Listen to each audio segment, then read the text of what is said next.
Dialoguer nécessite une condition sine qua non. L'option choisie par le F24 est la non-candidature du chef de l'État Macky Sall à la présidentielle de 2024. Le président avait fait cette invite lors de la prière de la Korité à la Grande Mosquée de Dakar. En plus d'une présumée candidature tant controversée, la démission d'Idrissa Seck à la tête du Conseil économique, social et environnemental ne s'est pas fait attendre à cause de ses ambitions à l'élection de 2024. Il est remplacé par le ministre Abdoulaye Daouda Diallo. Nous parlerons aussi dans cette édition du 10e jour de tension au Soudan. Face au chaos qui s'installe, les pays de l'UE, l'Amérique et quelques de l'Afrique se mobilisent pour rapatrier leurs ressortissants. Le ministère des Affaires étrangères sénégalaise a fait installer une cellule de crise pour suivre de près la situation. Enfin, une note de sport dans ce journal. Le Sénégal revendique sa place aussi dans une discipline atypique, le surf. C'est El Hadji Oumar Seye qui tient les rênes de la Confédération africaine de surf. Élu à l'Assemblée générale avec 14 pays, il compte miser sur la formation pour propulser la discipline. C'était les grands titres de cette édition. Le développement, c'est dans un instant. Mesdames et messieurs, bonsoir et bienvenue dans cette édition. Je l'évoquais tout à l'heure, Idrissa Seck a un tout nouveau remplaçant à la tête du Conseil économique, social et environnemental. Il s'agit d'Abdoulaye Daouda Diallo, ministre et directeur de cabinet du président de la République. Une décision qui succède 24 heures après son face à la presse à Thiès, la confirmation de sa candidature à l'élection présidentielle du 25 février 2024, qui est une suite à sa démission et celle de ses deux camarades de parti, Yankoba Diattara, ministre des Sports, et Ali Saleh Diop, ministre de l'Élevage et des Productions Animales. La rupture avec la présidence faisait l'objet de plusieurs polémiques et pas assez surprenantes pour certains car le leader de Rewmi révélait dans des sorties récentes son désir de briguer les suffrages des Sénégalais. Par ailleurs, 8 membres du Conseil, tous des partisans de l'Alliance pour la République, avait boycotté la session de la dite institution à cause de l'agissement unilatéral d'Idrissa Seck, de ses ambitions sans une concertation de la grande coalition présidentielle Benno Bokk Yakaar. Son refus manifeste de toute déclaration d'une éventuelle candidature du président Macky Sall met fin à la collaboration. Le Premier ministre Amadou Ba va assurer désormais de la gestion des ministères des Sports et de l'Élevage qui étaient dirigés par les deux membres de Rewmi. La pacification, l'unification, tous en un sens qu'on ne peut dissocier de l'esprit de l'Aïd el-Fitr fêté ce week-end, en route vers le dialogue avec toutes les forces vives et le discours dominant offert par le chef de l'État Macky Sall aux fidèles musulmans. La délégation présidentielle avait fait la prière de la Korité à la Grande Mosquée de Dakar. Écoutons le chef de l'État Macky Sall, ses propos sont recueillis par Emmanuel Sarr. Après avoir effectué la prière de la Korité, je voudrais rendre grâce à Allah subhanahu wa ta'ala qui nous a permis encore une fois d'accomplir le jeûne qu'il nous a prescrit comme un des piliers fondamentaux de l'islam.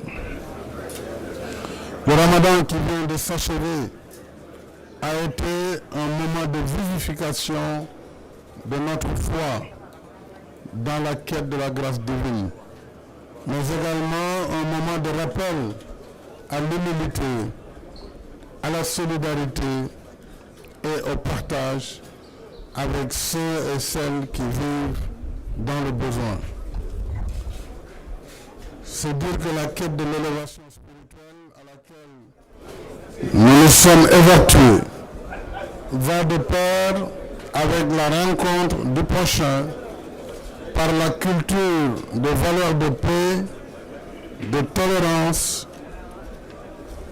telle que notre imam Ratib Al-Hadji Alioune Samb vient de nous le rappeler dans son sermon. Mais ces valeurs, c'est également des valeurs de respect mutuel et d'entraide qui rendent possible la vie en société. Parce qu'au-delà du culte rendu à Allah, l'islam est aussi une religion d'humanité, une religion de paix, de solidarité et de justice sociale, mais également une religion de concertation sur nos affaires communes. C'est la raison pour laquelle, profitant de cette journée, je renouvelle mon appel à toutes les forces vives de la nation, un appel au dialogue et à la concertation, bien sûr dans le respect de l'état de droit.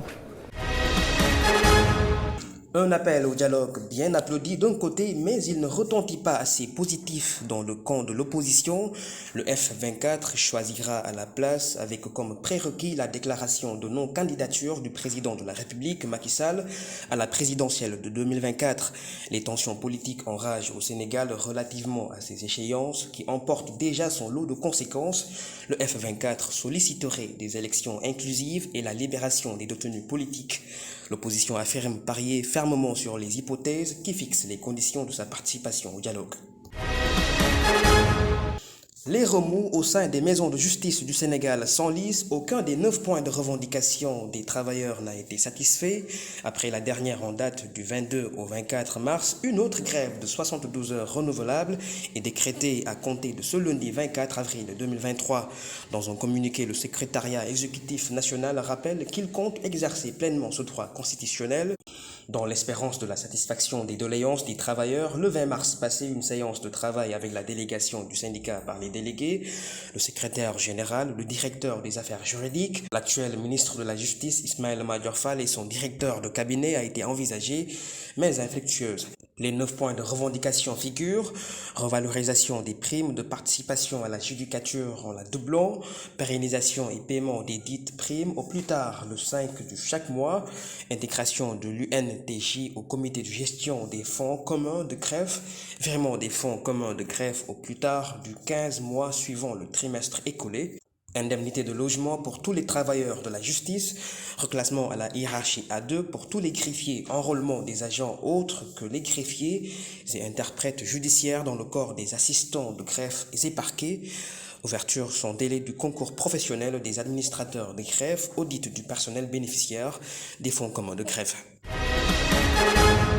Je l'évoquais en début d'édition, les tensions au Soudan sont de plus en plus palpables au 10e jour, alors que les violences selon l'OMS ont déjà fait plus de 420 morts et 3700 blessés.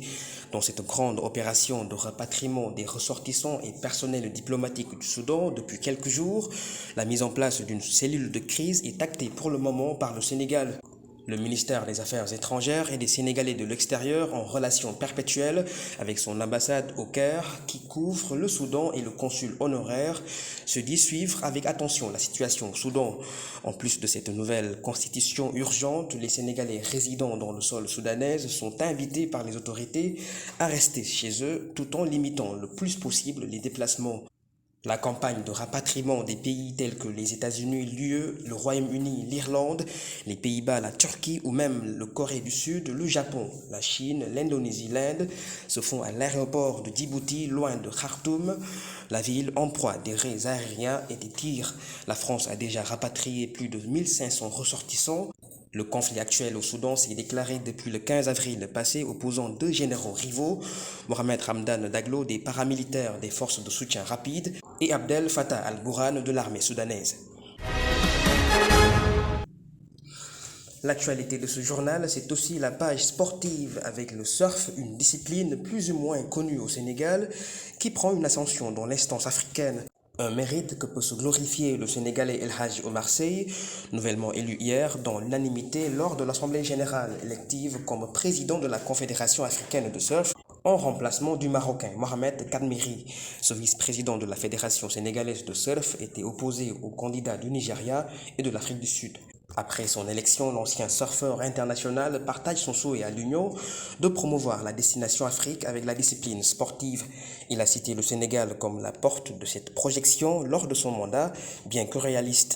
El Hadji Omar Seye a promis devant les 14 délégations des pays membres hier à Dakar de faire preuve de diplomatie et de leadership pour mener à bien ses nouvelles fonctions autour de son slogan Africa Force, qui a comme fondement l'Union de l'Afrique pour le développement de la discipline du surf. Il compte miser aussi sur la formation-développement pour détecter les nouveaux talents pour la valorisation du circuit professionnel du continent. La Confédération africaine de surf a été mise en place en 2013 à l'initiative de l'Afrique du Sud, du Sénégal, de la Côte d'Ivoire, du Cap-Vert, de Madagascar, de Sao Tomé et du Maroc. Restant toujours dans cette actualité sportive, les U20 du Sénégal vont hériter finalement de la Colombie, du Japon et d'Israël dans le groupe C pour le Mondial 2023. La Fédération internationale de football avait procédé au tirage au sort des 6 groupes de la 23e édition de la compétition mondiale de cette catégorie. Les champions d'Afrique en titre pour la première fois le samedi 11 mars passé contre la Gambie possèdent leur programme pour le premier tour. C'est dans la ville de La Plata, la capitale de la province de Buenos Aires et au stade Único Diego Armando Maradona que les Lionceaux disputeront leurs 3 matchs de la phase de groupe. Le 21 mai, ils feront face à leur premier adversaire, le Japon. Le 24 mai, ce sera contre l'Israël. Et le 27 mai, les Lionceaux feront face à la Colombie. Le mondial des moins de 20 ans se déroulera du 20 mai au 11 juin prochain en Argentine. C'est la fin de ce journal. Merci de l'avoir suivi. Passez une excellente soirée.